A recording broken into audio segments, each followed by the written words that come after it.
Well, I'm glad you guys are here. And how's the day been going so far? Good. Yeah. Awesome. Awesome. I'm here today to talk to you a bit about the mindset that you need to be an entrepreneur. The reason this topic was chosen when we were sort of brainstorming what you guys needed was because I think that when I started out the entrepreneurial route, I didn't realize what it would take. And this is just 2 years ago that I graduated. And I've learned quite a bit. And so this is something I want to give you guys insight to, because one of my companies is established and running, and we have 17 employees in that company.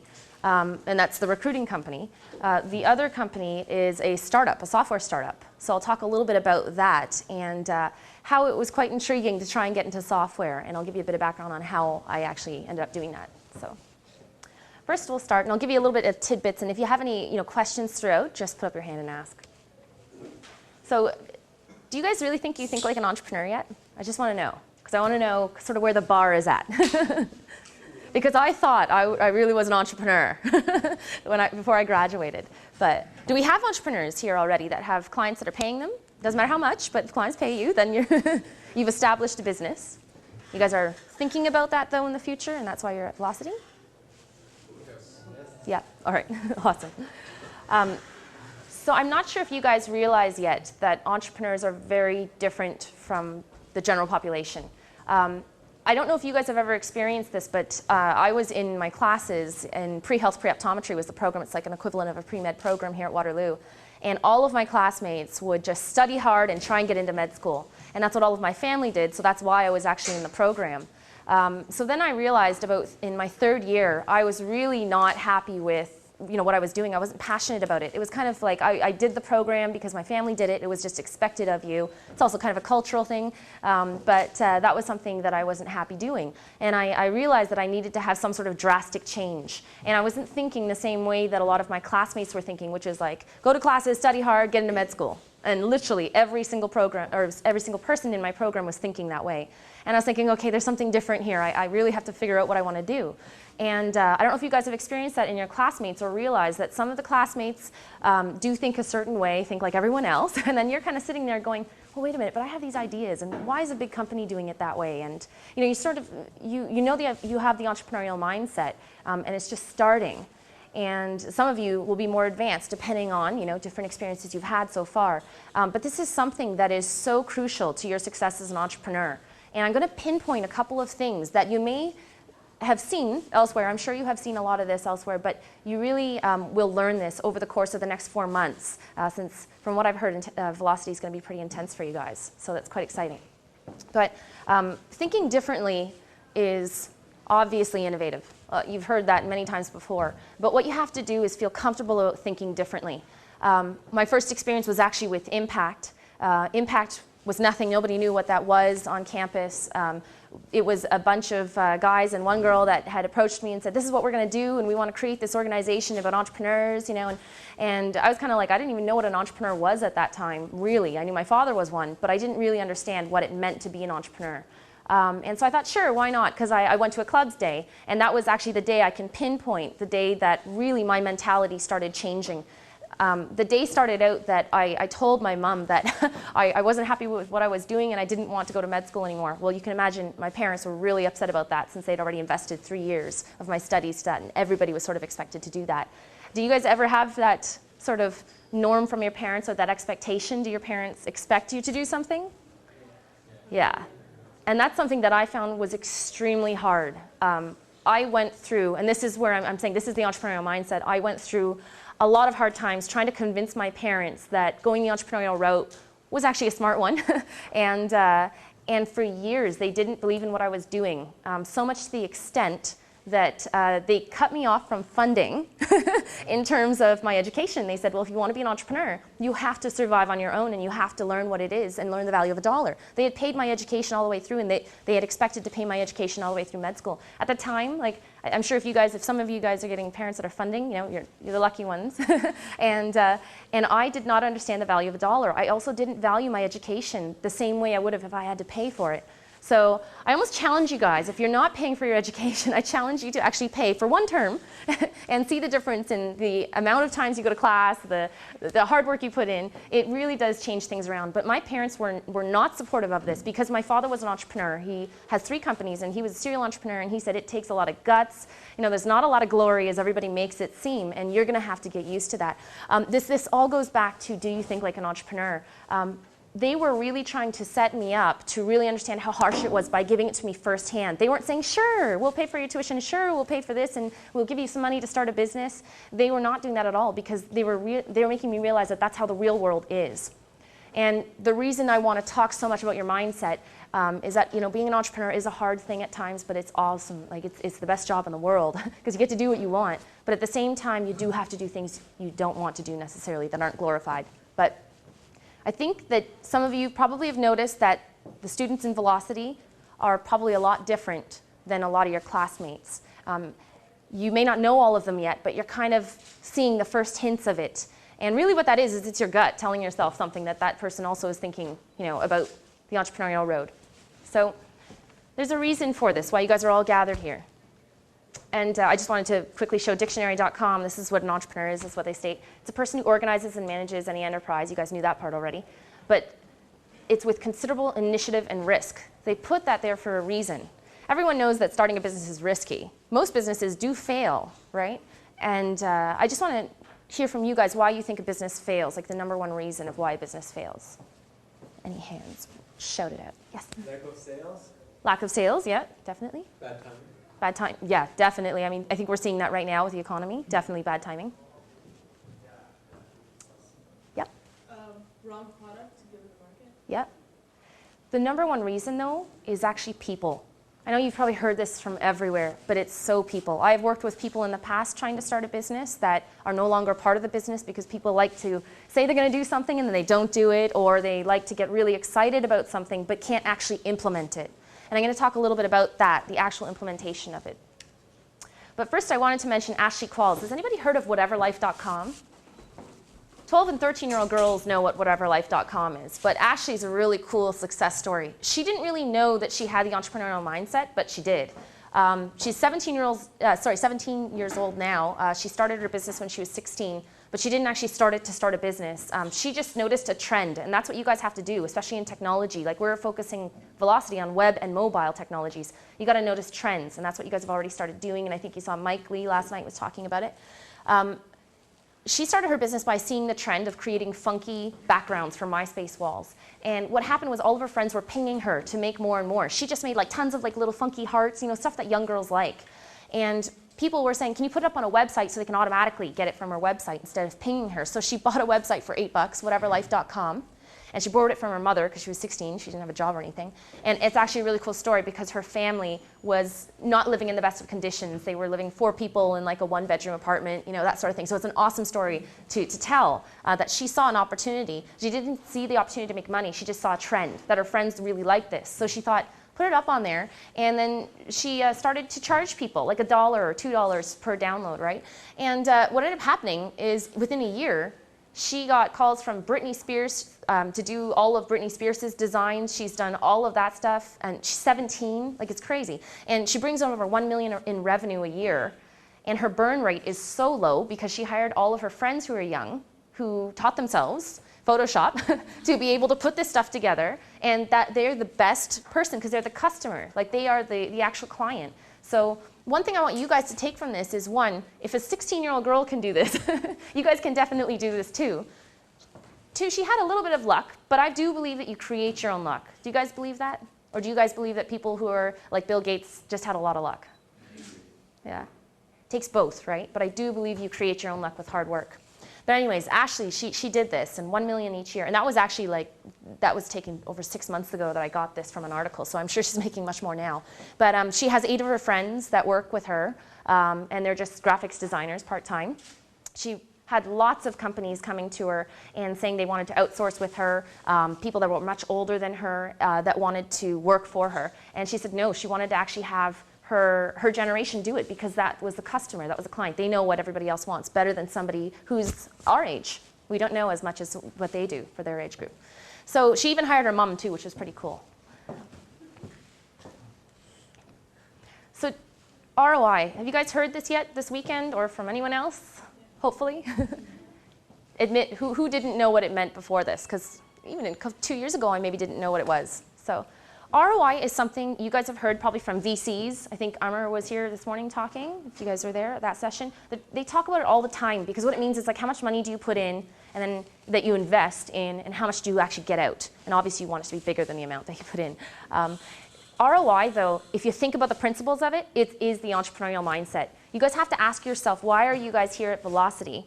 Why have you guys spent money, one, to be in this residence, two, to be here on a Saturday, right?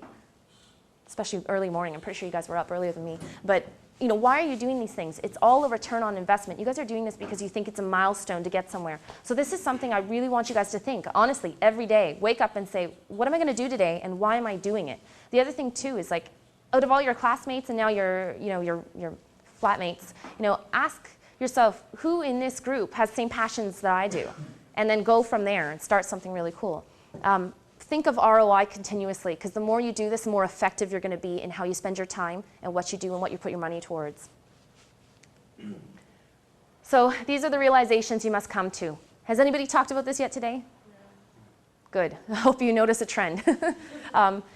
And I don't mean to be negative, but these are the harsh realities of being an entrepreneur. You are totally going to be rejected. And I'll tell you this, I used to fundraise for the University of Waterloo. And I got out of school, graduating, I had a job offer at over $100,000 a year. Coming from science, that's ridiculous. You never get a job offer like that unless you're a doctor already. And it was like commission on top of that. I got $6,000 a year for my car. They souped it up, souped the deal up. And the reason being was because of the fundraising I had done. So I thought I could go out there and I knew so much, and I was getting these high offers, higher than a lot of engineers, that were graduating with me. And then you realize when you're out there, you're realizing that that kind of stuff, you cannot get comfortable with it. You so can't get comfortable with it, because if you start relying on your past successes to make your future successes, you will fail. And in fact, that's exactly what I did. I went out there, I worked in the software industry, and I started in a job where actually it's so funny how you'll see everything ties back in your life. Everything routes to your future success. But it actually inspired the recruiting company. Pretty much what I did is I went into a job. I didn't ask enough questions about the job. I didn't understand enough about software, but that was the reason why I was going into it. I was working for a mentor, so I got lucky. And I really did get lucky in the sense that I was able to go to the CEO at that time and say, I really don't like this job. I was a project manager doing work in the technical field, working with developers, and I had no clue what language they were speaking. It was a whole different thing to me. And I had no clue what C# was and C++. I had never seen that before. So there was no way I could actually manage this project. But I had thought, yeah, I could do this. I can learn it and I can do it. And I failed. I really did not like that job. I failed for so many reasons. And that was a big wake-up call to me. I don't know if you guys have had any big failure in your life, but what's really important is that you will have failure in life. It's how you react to the failure and what you do with that failure. So I spun it into a positive. I went and I talked to the CEO, and I said, I really don't like this. This isn't the type of thing that I thought I'd be doing, because I didn't ask enough questions about the job, which is why my recruiting company, which I'll get to, is all about informational interviews and making sure you actually know what you're doing and getting into. And this is something that I used as sort of a stepping stone, because I was able to learn what my huge weaknesses were. But before that, I was totally ignoring my weaknesses. One thing I wanted you guys to do, and to really do, is take out a pen and paper and write down your weaknesses. And I mean that, like right now. You don't have to finish the list. But while we're talking, do it. And the reason why is if you don't realize these things now, they'll actually hinder all your future success. So if you guys get out a pen and paper. Does anybody not have?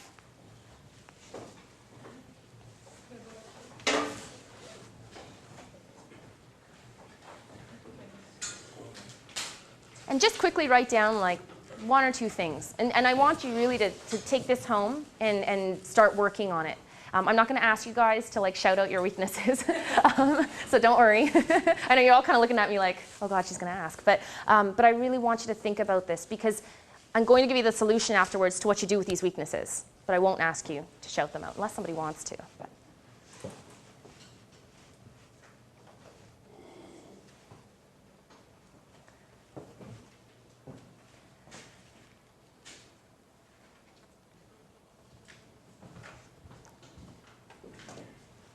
I see some of you guys wrote some stuff down quickly. These weaknesses, if you focus on them for a minute, These are, if you don't identify them now and you don't know how to mitigate a risk, these are what are going to make you fail. Now, what's going to make you succeed is either like one of two options. One, you can look at that actual risk, look at it like a risk, that weakness, and get better at it. How do you do that? With experience, mentors, going out there, getting a job that will teach you this. That's one way. The other way, which I like, is find somebody else who's smarter than you who can do it. Honestly, it'll save you more time. It's a lot of fun working with other people, but this is something that you have to realize. Those are really the two options you have as an entrepreneur. And this all goes back to the entrepreneurial mindset. It sounds so simple, but for some reason when you are an entrepreneur, you get so confused and you get a little bit intimidated by all this that you don't think about these things, right? So look at those risks and identify which ones you want to get better at. I mean, you should always try and get better at it, but identify which ones you probably can't spend your time doing really well enough that somebody else can do better for you, and you'll have a business that flourishes after that. So I identified my first weakness when I knew I wanted to get into software was I had no clue about software. I didn't understand what software was. So I started reading and I realized it was taking a long time, and I thought, should I learn to code? And I thought, no, I know a lot of people that go to school for 5 years and still don't code very well. So I thought, that's not a good idea. So I went out and I looked for people to code. That's the first thing I did when I started the business. Here I kind of mentioned a couple of other things that you will be rejected, all that stuff. People won't understand you, but it feels amazing. It's kind of like, yeah, I did that, and you didn't think I could, when people realize that you have done something successfully. All right. So how to start up. Is anybody in the process of actually, like, they have an idea or a concept, and they are starting it up right now? Awesome. Okay. I don't know if you guys can relate to this. I'm going to close this here. But I thought my idea for my dream closet, my software startup, which we have 5 people in right now, I thought it was the coolest thing in the world, and I thought for sure we were going to be the only persons out there doing something like this. And the first thing you have to realize is that your idea actually isn't that great. There is no great idea that's a winner. And I hope the VCs and people you talked to this morning also pointed that out. There is really no great idea unless you've invented some sort of time machine and whatnot. So that's a great idea, and if you can actually do it, it's all still about the implementation, the scientists behind it. But really, your idea isn't that great. That's the first realization. This is not to put yourself down, but you have to realize that, because so many entrepreneurs that I saw come into the Innovation Center when I was a manager there, my job was to hear some of these pitches and then take the valid ones on. I would ask people the simple basic questions, and they couldn't answer some of those simple basic questions, like one, who will buy it? And why will somebody buy this compared to your competitor? Who are your competitors? A lot of people couldn't even identify the competitors. That's the biggest mistake. For you guys that are actually starting up right now, you should know who your top competitors are, and you should copy what they're doing really well, but facilitate it into your own manner, and you should look at what they're not doing well, and you should also do those things better that they're not doing well. But there's no great idea. Out of the guys that put up your hands, are your ideas something quite extraordinary, or is it somebody is out there doing it?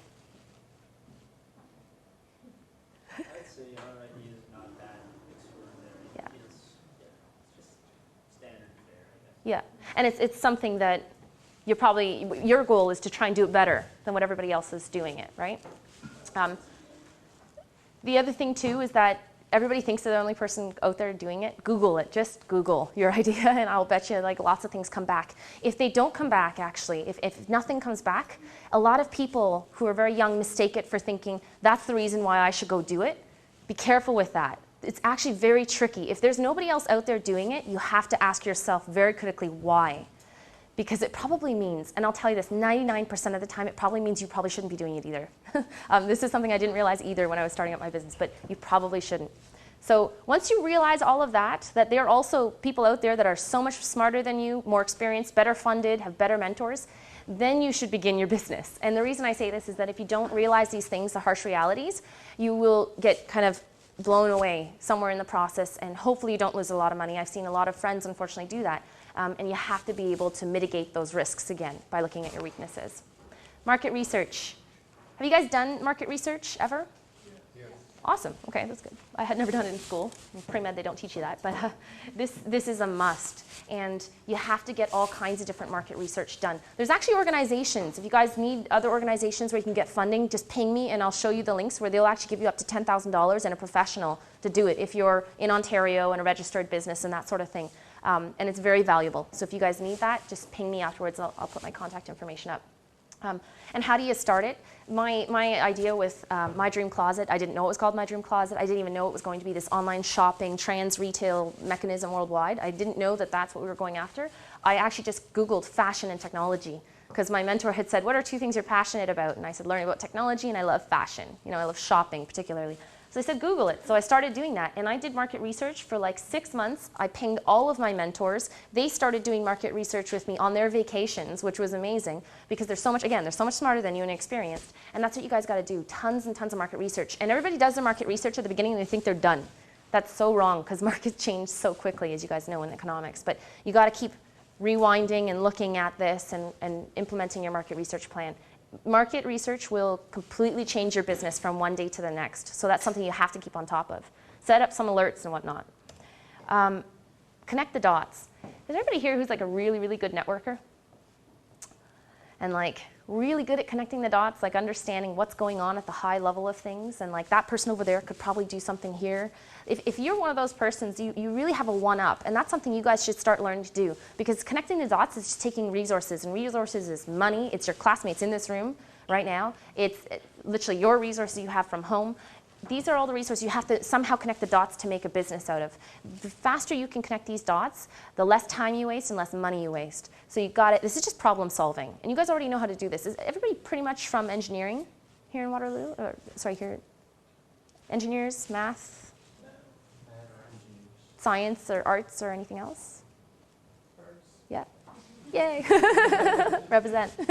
All right. So what you got to do is connect the dots. Just keep thinking of that. It's the same thing as ROI. You're just taking your resources and saying, what can I do with this resource and how do I make something really cool out of it? Just connect the dots with everything you see.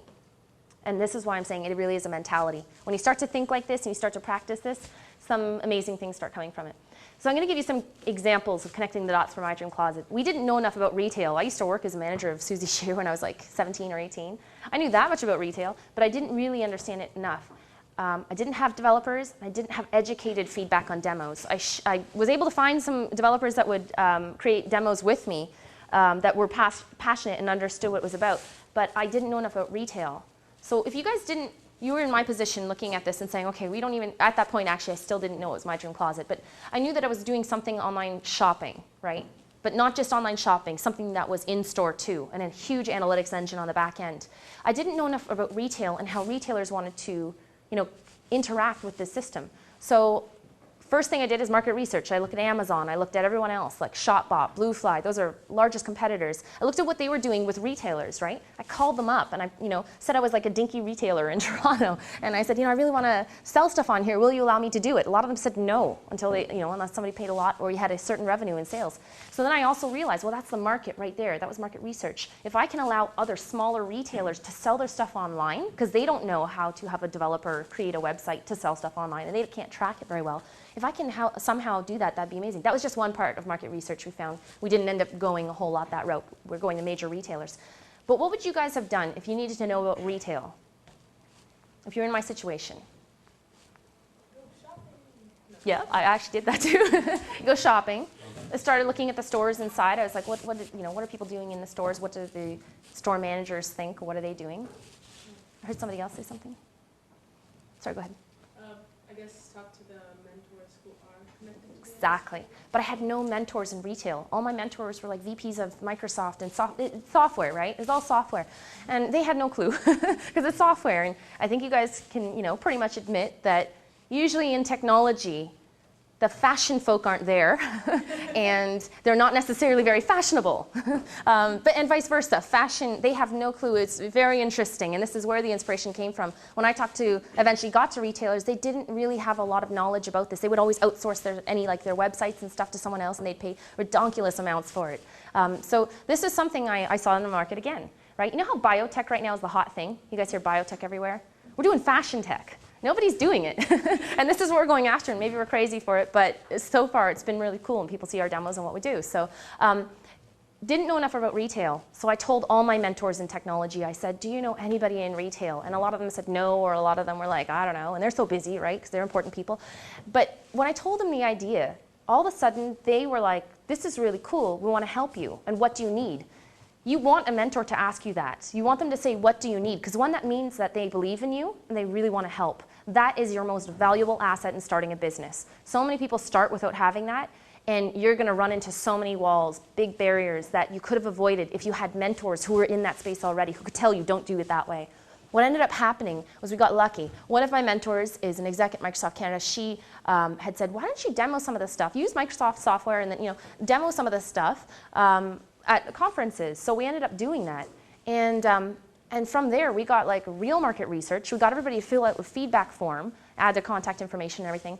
And we knew what worked and what didn't work. So we got real market research there. And that came from asking people about that. Actually, at the conferences, retailers came up to me. They said, this is really awesome. Can you do this with us? Or how can we get involved? I ended up somehow at a conference meeting a past executive of La Senza, who was the past director of web operations. So it was like the perfect person up the alley to answer all my questions in retail. The next thing I did is I found one of my friends who was like a blogger in Toronto. I asked her, what kind of fashion event should I go to meet the designers and the people who are behind this? And just through actually Impact, it all came back to Impact, I was able to get into an event when it was already sold out because my mentor from Impact knew the executive that was hosting the event or funded the event. And there I met the gentleman who was the founder, I met his wife, and she connected me. Once she heard the idea and what we were doing, she connected me too. And this is how you can see how the different nodes came along. It's like 5 different routes to get to this person. But the founder of Club Monaco, and Banana Republic, and President's Choice for the Home, and I don't know if you guys have seen the stores Joe Fresh in like Sobeys and stuff, or Loblaws, one of the two. And that's named after him, Joe Mimran. So through creative networking, I was able to get to him, and I pitched him my idea, and I said, I really need your feedback, and I need your help. What can we do? And so he's been providing that feedback, very critical feedback. I mean, he's someone who I grew up reading like Flair and Elle and seeing him in the magazines talking about how he was this guru. It was amazing how I had connected to him, and I had already identified to him, or to myself, that for this company, I needed people like him, and his was actually one of the 5 names I wrote down of people I would ideally love to get to if I had anything and all the money in the world, or whatever I needed to get to these people. The other people that I put up on that list, and this is what you guys should do for your businesses, put down who you want as mentors, because it's funny how serendipity kind of comes and kicks you in the butt, but these things happen, and it happens because you tell everybody about it, and people are so afraid to tell people about their ideas, but you can't be afraid. You have to tell people, because that was the only way I got to this connection. And now all of a sudden, those mentors bring you credibility. That's another thing mentors do, and that's one of the other slides. As I said, mentors are a must. They're a catalyst for your business. Who has a formal mentor here? Awesome. How did you guys, if I could ask, how did you guys meet your mentors? Are they family, friends, or did you just go up to them and ask them? Go ahead. I know there were only 2 of you. I was paired together with an organization. Awesome. Which organization was that? It was from high school. It was some Yeah. Okay. No, that's great. And yourself? For Impact, actually, because I've met the people who work there and are part of that organization are fantastic. So that's where some of my formal mentorship comes from. Awesome. Yeah, Impact, I mean, that's where all my mentors came from. So definitely, that's a route. You guys have to be not afraid to ask somebody at a conference. Like, who went and talked to Mike Lee yesterday, for instance, afterwards? Anybody? Awesome. Did you ask him, can I have a moment of your time? I'll buy you, a dinner, or I'll buy you a lunch. if you're interested in, having his mentorship, people won't turn up a free dinner, right?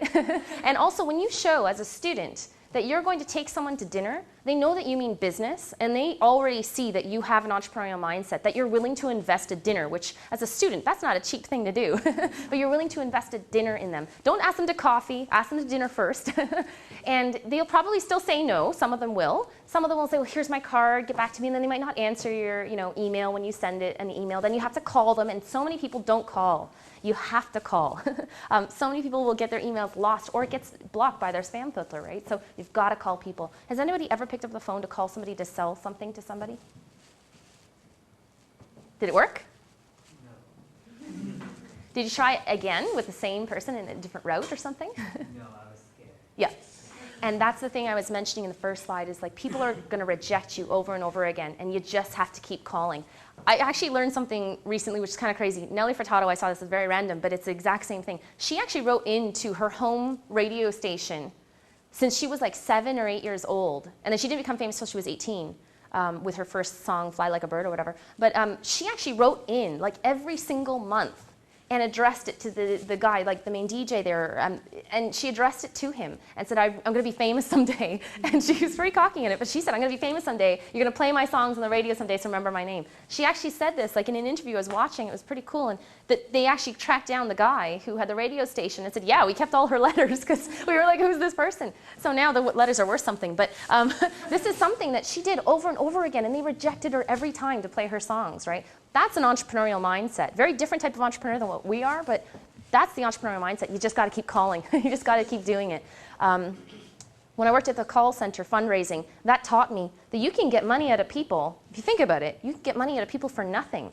Like, I see how there are a lot of people out there that could be scam artists that could actually call people and tell them they've won a prize. And you've all heard this, like the letters that people get, and you know, people who are in need of money, they send money or a $30 check back, and then they get into your account. It's like, it's sad, but this happens because people will do it. But what that means in the entrepreneurial mindset is that you can get through. If you have a product you believe in and something that's of value to someone, you will get through. You just have to keep trying. And when you do get off the phone call and somebody rejects you, you write down right away, why did they reject you? Is it because you didn't think quick on your feet? Because that's oftentimes the most, like, if there's any pause and you're calling someone, they automatically think that you don't know what you're talking about. You have to be able to be a motor mouth when you're on the phone. And you got to be able to sell, but you also can't be too much of a salesperson, right? You have to know your products or whatever you're doing.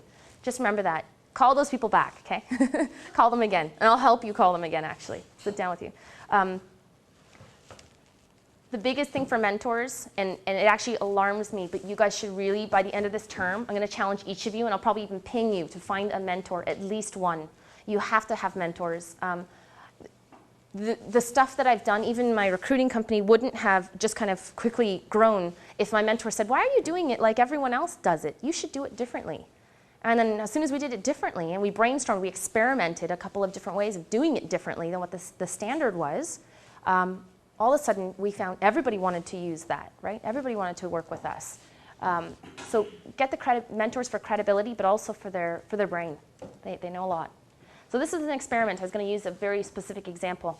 Try your concept out, right? You're just going to, after you do the market research, and after you talk to mentors and you do all that, try it out.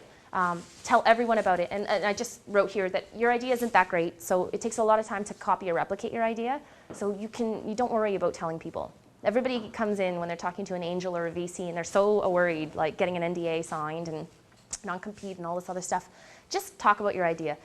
If you're going to disclose your technology, since you guys are in technology, like there's no way I would show my code, for instance, to someone until they had an NDA and whatnot and all the other legal documents needed. But I will talk about the idea. I'll show them what we're doing and who we're connected to and what we're doing. That's totally fine. And I mean, nobody's going to ask you to sit down and look at your code, and if they do, you know what they're up to, so don't do that. But that's something that you should not be afraid to do. But I wanted to tell you about an experiment we ran with Recruit My Friends, which is now what it's called. As you saw, I have a company, Jackie Lee Talent Management. It's a new grad recruiting company. We match new grads to employers. But here's where it's different. Has anybody used a recruiter? I know everybody's pretty young, so usually you haven't at this point. Okay, in fact. What was it for? Part of it was job postings for summer work. Okay. In our field, so. Like you used a recruiter to find you people? Yeah, Or it was a temp agency that posted okay. specific jobs Okay. for our kind. Okay, cool. So I'll just quickly explain the recruitment industry and why I tried this experiment and why it worked. And this is exactly what you guys have to do in terms of the mindset of technology. It doesn't matter what company it is, it's the same thing, same steps. The recruiting industry pretty much has a lot of non-technical people hiring technical positions, right? Have you guys ever even gotten calls from your co-ops, right, where it's like, I won't name names, but there's a lot of companies that do it. Almost all of them do. And it's some non-technical person asking you technical questions. And you know there's no way that they know the answer. This happens all the time. And the entire recruitment industry, and what I mean by that is third-party recruiters like my company, agencies that actually charge a fee to find people, most of them are HR people. And there's nothing wrong with that because that's how the industry is, and that's usually the people who want to use it. But what I found is a way to hire students. And what they do is they find their friends who are, and I say don't waste the time like with the friends who aren't good for these positions, but look for the friends that are really smart in your class, the ones that are talented, connect them to us and let them know what you do. And what I'll do is I'll give you a $500 gift certificate if they get a job. And so launched this with 10 of my friends a couple months ago. And in like 2 weeks, had 150 candidates just like that. And a bunch of them went through to the companies. So, and then I paid my friends. One of my friends to this day has made over $11,000. And I asked her to pretty much write down how many hours she spends on that.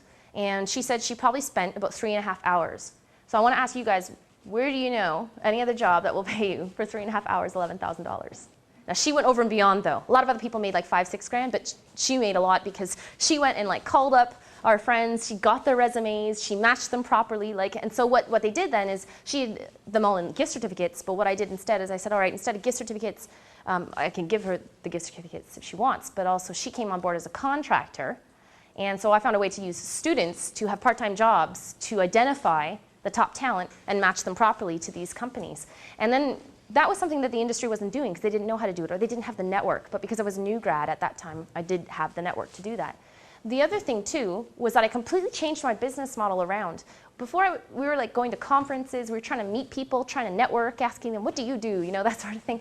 That's a really hard way to find. Even if you find somebody that was placed for a company, a position that you're trying to recruit for, you have to find out if they're good or not. You won't usually get that in a quick conversation. But if somebody else, your friend references, said, yeah, this person's really smart in the class, like this person really knows what they're doing, then that's a reference already for you to filtering down to your target, right?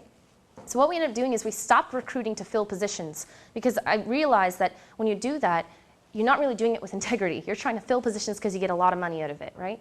And you're selling a candidate on a position. So we changed our whole business model around again. And if you go on JackieLeeTalentManagement.com, which will be the same, similar to Recruit My Friends, which is more the candidate side, you'll see that.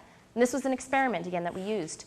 We made so much more money off of that compared to the old way we were doing business, and it took very little of my time. So what I realized, one of my mentors, she was the one who set this up and said, why don't you do it this way? And she said, there's actually a very famous case study called Mary Kay, and you should look into Mary Kay. Does anybody know what Mary Kay is? Yeah. Okay. Mary Kay, for the rest of you who don't know, is this woman in Texas, started in the 50s, opened like a store, started selling makeup, and then she got her friends to sell the makeup for her and gave them big commissions off of it. And now, to this day, they have 19 million Mary Kay consultants that work from their homes, and she got particularly women that worked or that lived at home and took care of the kids. She used those types of people who needed flexible income, flexible work hours, and she used them to sell her products. So this is exactly what we're modeling RecruitMyFriends.com after. It's not up yet, but it will be in a couple weeks. And that's exactly what we're doing. We're trying to take students like you to pretty much give you the opportunity to have a part-time job, refer your friends to jobs, and help them get jobs and get paid for it. So we're using the same model. The reason this is important is because it's the experiment. It's all the experiment. Now our whole business model is built off of that and a whole bunch of other things on the back end with the clients. But that's an experiment we used for just candidates. So you guys have to try these things. Yeah? I'm sorry, didn't mean to interrupt, but no, to get the employers to sign on, obviously you have to get them into your job site compared to any other job site. So we don't have a job site. We never even had a website to that point. Pretty much what we did is we ended up just going to my mentors again and saying, hey, I'll recruit for, how much, the first couple ones, they said, how much would you pay me for, this person? And, we narrowed it down and they started saying, yeah, I'll pay this amount or this amount. And then I said, okay, well, so after I talked to a couple of mentors who owned tech companies and other companies, not just tech, but they started saying, oh yeah, I'd pay this amount for this type of candidate and I'd pay this amount. Because the industry standard is 23 to 30% of a first year salary. So if you think about that, right, a company's paying like $12,000 to $15,000 for a 50 grand a year candidate, which is ridiculous. So I thought, okay, I'll just undercut prices completely. So that's how we did it. We actually didn't have a job site or anything. We just went straight to my mentors, and then I used my mentorship network, and I do the exact same thing with incenting mentors and people who connect me to companies, to the CEOs and executives. We don't work a whole lot with HR, but we work with executives more so. They didn't mind trying, to prove yourself. What did you show? Sure. No retainer fee, like most other companies do.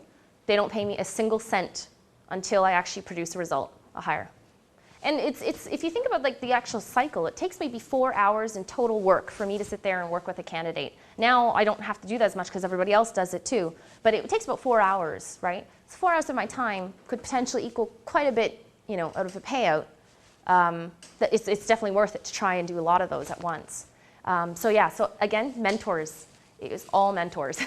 You need these mentors. That's why I say you got to have mentors by the end of this term, because they're going to help you so much. Because I could have had all these candidates, but if I had no companies paying me, then I didn't have a business, right? And the only reason I had that was the credibility the mentors gave me to get introductions to all the CEOs of these companies.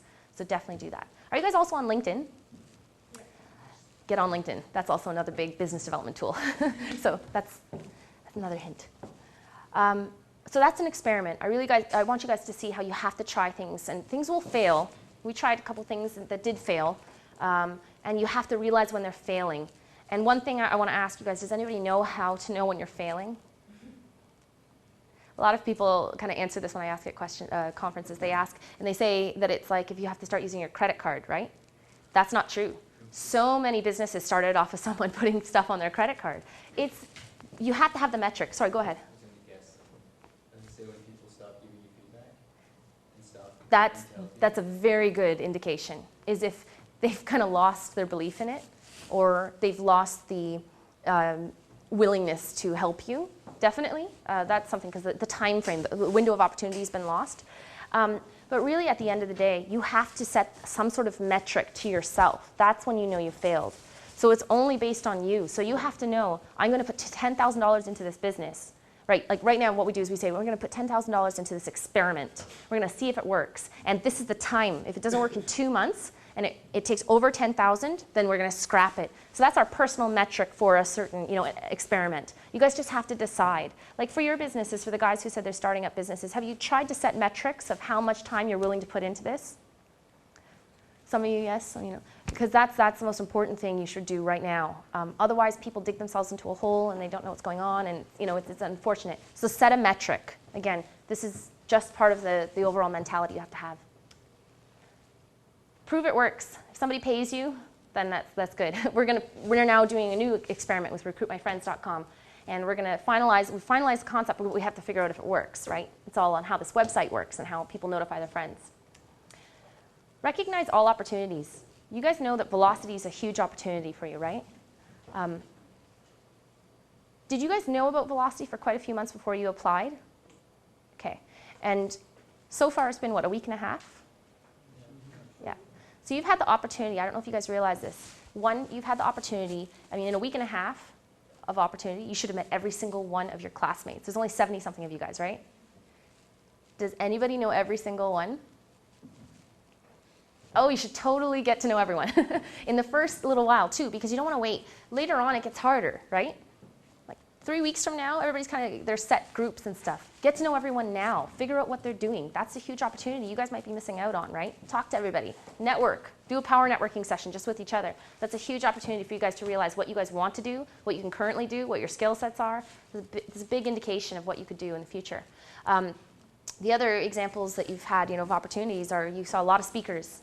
You guys should be like the first ones up at the podium afterwards. Not with me, but like with a lot of the other ones who are much older than us. They have so much valuable information.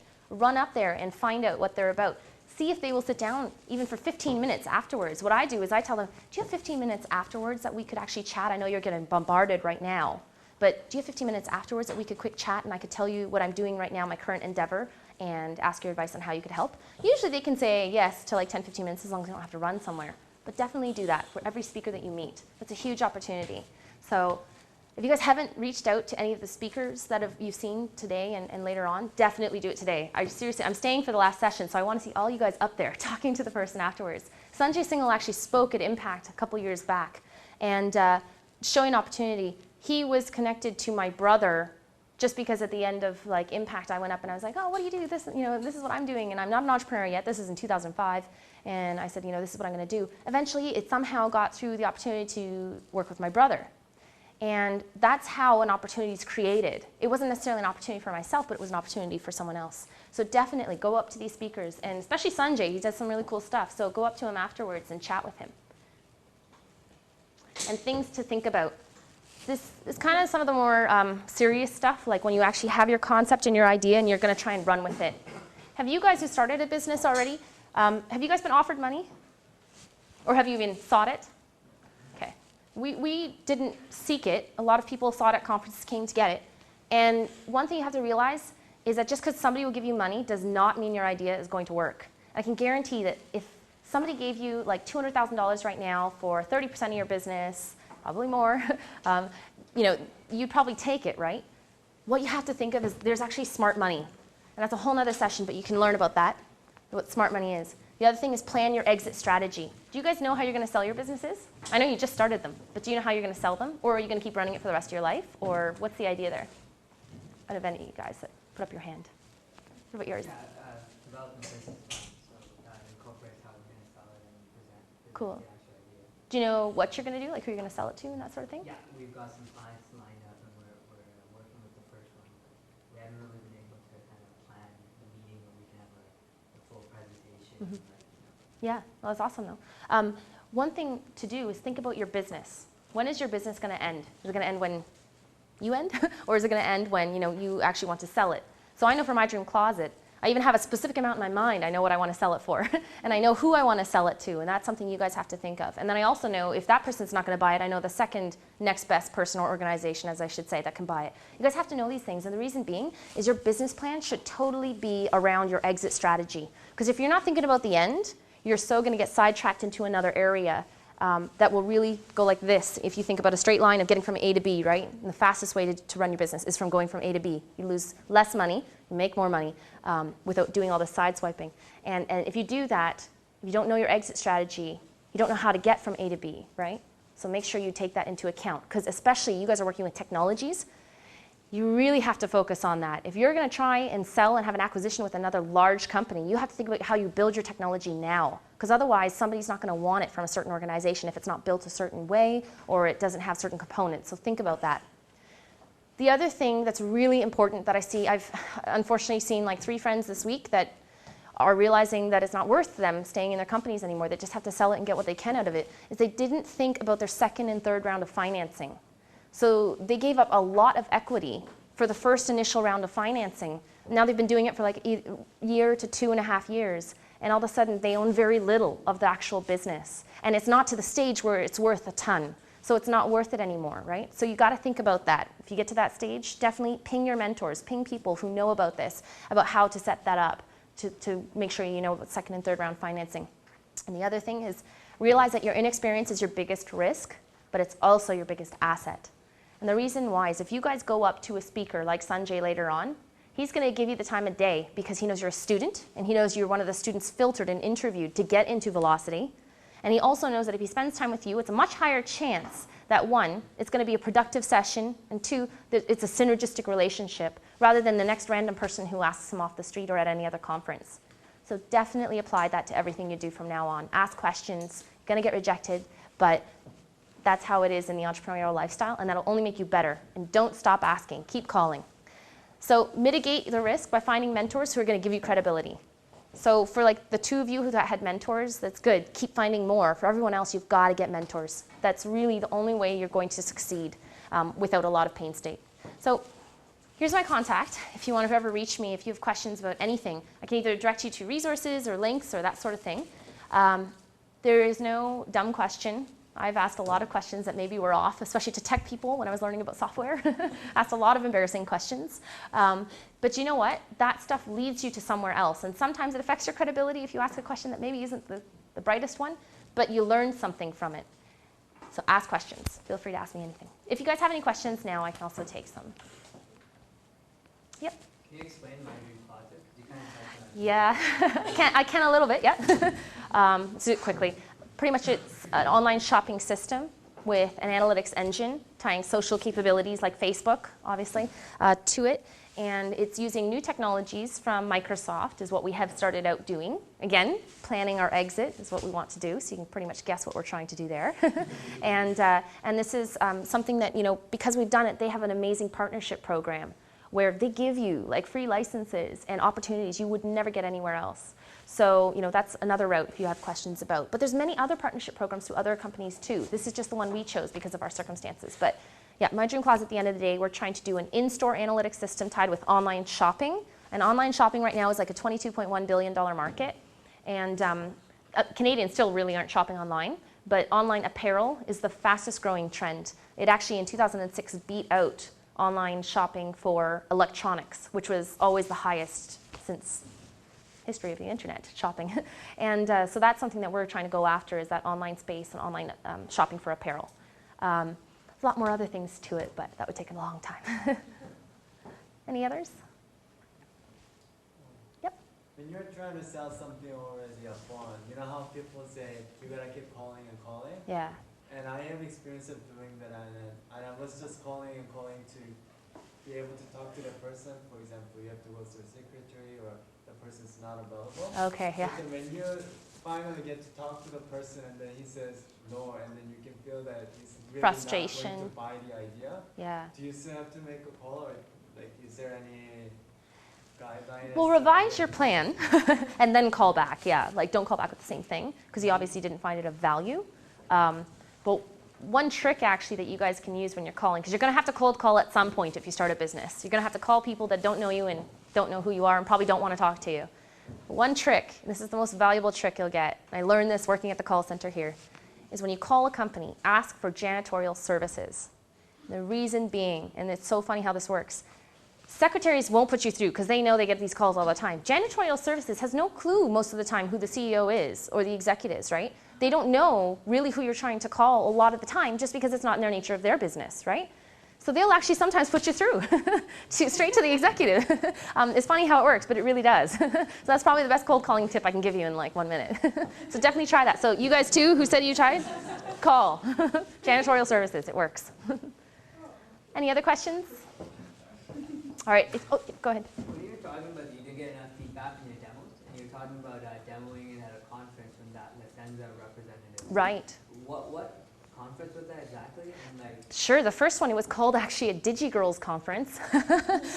And it's so funny how things, again, serendipity kind of ties you to all these things, but it was called DigiGirls for the target market we were looking at, like 12, 13-year-old girls. And it was a Microsoft conference, and they actually have 3 more coming up that I'm speaking at because it worked really well to like show the girls. I showed them the source code. And I said, I didn't actually do this, but this is what it looks like on 2 screens. And you know, it was something that they really liked. And then I also showed them the feedback, and I said, do you girls, like they have the most disposable income, right? And right now in the US, online shopping with debit cards is the only trend that's on the rise. So that means that ultimately the power holders in every household, whether, except for cars and houses, that's the only exception, the power holder of all the disposable income is these young girls and young guys, that age category. And now they have even more power because they have a debit card that they can purchase online and in store. It's usually their parents' money, we asked. But that's the kind of market research you have to ask. So those were the types of conferences. Then what happened from there was people saw it from there and asked to speak at other conferences, just talking about emerging technologies, Toronto tech startups and that sort of thing. It just kind of kept going. Motivational speakers for high school conferences, we started doing that. So everything from one speech kind of entered into 3 different realms of other speeches at other conferences. So. If you have a product that's specifically for a client, and if you demo it to other people, they just like wouldn't care. Like you show them a pie chart or, you know. Yeah. Like how do you find demoing and try to get feedback from there if like your product is for that client and you need to demo it to that client, you have that kind of one-shot opportunity. Right. You can't get feedback until you've made your pitch. Right. How would you suggest doing that? Well, before you get to the client, you have to get it. Like that's why we went to the public first, because I knew I couldn't go. You know, I would look like a fool if I went to go to Licenza at that point or something, which we still haven't even done to this point. We still haven't gone to Licenza because we have to make sure we get all the specific, all the specifications before we go and do something like that. But yeah, so we were never at that stage yet of pitching it. Well, we have with other companies, obviously, like Club Monaco, but that's completely different, right? So you just have to know your stuff. And the biggest thing is being enthusiastic and passionate and have done your research. Like, give them something of value, and they'll want to know more. Because at the end of the day, you're probably not going to sell something right on the spot, right? There's always a follow-up. They have to talk to their executive team if you weren't already talking to the executive, and their schedules are busy. So there's always a follow-up, right? So if you can just get them excited and see the passion that you have, the passion just kind of spreads. And then they want to be involved because they also think it's going to be something really cool. They already saw the demo. They see how passionate you are, so they know that if somebody's passionate behind it, and the rest of your team members are also passionate, I brought them to the demos, the developers, then they're like, okay, this is something really cool. I want to get in now and be a part of it, you know? So show your passion and enthusiasm, but don't go to those ones too early. And that's why instead of going right to the person that you're talking about, the client, find the mentor, pitch to the mentor and ask them to do that. One of my mentors is the inventor of the Brita filter. And it's obviously a significant product that he had invented, but he has done many other things too. He has 120 patents that he holds, right, in that area. And so that was something that I asked him. I said, can you sit down and can I pitch this to you like you're an investor, and can you say why? Because he sold a couple businesses to Microsoft already, right? So I was like, what will Microsoft say at the end of the day when we're trying to sell it for like $500 million, And how do we do that? And he gave the most critical feedback. And then on top of that, because he saw how passionate I was, and he already knew what I was doing, he saw the demos and stuff, he introduced me to a whole bunch of other people to start talking to make the pitch even better and defined. So, yeah. Yep. If you have a vision for something, but you're not exactly the most skilled person in developing it technically or business in the business way, how can you still be of value to your idea? Right, that is the hardest thing, because that's like the true startup. I looked for a developer that saw my vision. I think it was for like 6 months. And we're talking like, I'm pretty opportunistic and I'm a good networker. So I was asking everyone, like, who's interested in this? I tried to target females because I thought females would be more, more inclined to want to be in the shopping space and stuff. Found out though, through a friend of mine, we were at a coffee and I hadn't seen her for like 2 years. She was like, you know what, I'm going to tell my husband to get involved in that. She voluntold him to start working with me. And so he started working with me. So the passion, that's how it goes from other people. They connect you to people that can help you. And in that case, it was a friend's husband, that sort of thing. So the reason you got to stick around because you're a good networker, so you still brought something like that to the table? Definitely a good networker in that aspect, that people saw that value. And the developers I work with, that's not their strength. Their strength is technology, algorithms like that we're trying to do with some of this stuff, and that's what they love. And they saw that there was no way they were going to do a startup if they didn't have someone else who had the other aspects of it. Yeah, and always providing a clear vision, because if you kind of get muddled along the way, people get confused when working with you, and then they don't want to work with you because it's confusing, right? So yeah, definitely networking. The fear of pitching your idea to someone who's not only a good developer but a good networker and someone who could take your idea and run with it without you? No. Because, as I said before, it takes so much time for somebody to copy your idea. And usually, if you show them that you've done a really good job so far with what you've accomplished, a lot of people will actually just not even think about trying because they know that you're doing better than that. It's going to be hard for them to compete with that, right? That's another thing. It was funny because I actually ran into 2 guys in Toronto who were friends now, but it was kind of an issue at the time.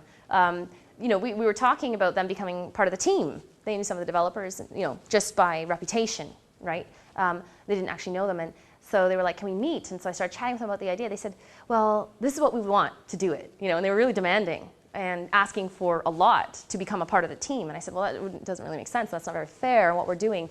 And they said, okay, well, we're going to go try it. I said, okay, go do that. So they did. They couldn't get anywhere, and then they came back, and then, we're good friends now. But that's the thing, people do try it, but they realize how hard it is if they don't have that. Even, it really takes strategic networking. It's not just good networking, but strategic. So write down who you want to get to. And like I mentioned Joe Mimran, I had no clue that night when I was going to that fashion event that it was his wife speaking. I knew she looked familiar for some reason, and she's a very established entrepreneur herself, has a very high-end women's label named Pink Tartan, and she's actually a past executive of Club Monaco. So that's how they know each other. But stuff like that will happen. And it's just being passionate and being strategic in your networking. And again, I knew there was some sort of ROI, right? Return on my investment for going to these networking events, these fashion events. But I knew that at these events, I couldn't sit there and talk and look at the products, because they give you a lot of fun stuff when you go to these fashion events. You get lots of free swag. And it's pretty exciting. But instead of talking with all the women, I went straight and I beelined it. I called ahead to ask, who's on the guest list? Who's coming? Because this is what I'm doing. And I got the organizers excited about what I was doing. So the organizers then would introduce me to all the VIPs there that could help me. And it was awesome, because then you really are getting people to do effective strategic networking. And again, don't be afraid to ask for help and do that. If you're going to an event, somebody's there that you want to talk to, that should be your only thing that you're looking at doing that day, right? Other than having some fun. But you've got to get to that person, and how are you going to do it? If you don't, if that person's there and they're of worthy value to your business, there's a whole bunch of other people there too, because they're naturally attracted to that person. So you got to call the organizers. And this is the best trick, again, that you can get for effective strategic networking. Call the organizers and ask them for introductions beforehand, Or usually they can't always do that, of course, with privacy reasons, or just ask them, like get to know them. And then when you go to the event, say, hi, I'm Jackie, and we talked on the phone, and they're like, yeah, blah, blah, blah, and they're excited. And I'm like, can you introduce me to this person? And they're like, yeah. So they do it because they've already met them because they're organizing the event. That's another strategic way to network, right? Anyways, I'm really going over time. Okay, we have time So. for one more. Anyone else? One? I was gonna ask a question, but Sure. maybe the answer may take a bit. I'll make it as quick as yeah. That was great, Jackie. Thank you very much. It's always nice to have, go ahead, have someone who's graduated relatively recently having such success, and it's a great role model for folks here who want to do similar things. So Well, thank you for having me. Yeah. You can clap again if you want. Thank you very much. Thank you. Thanks.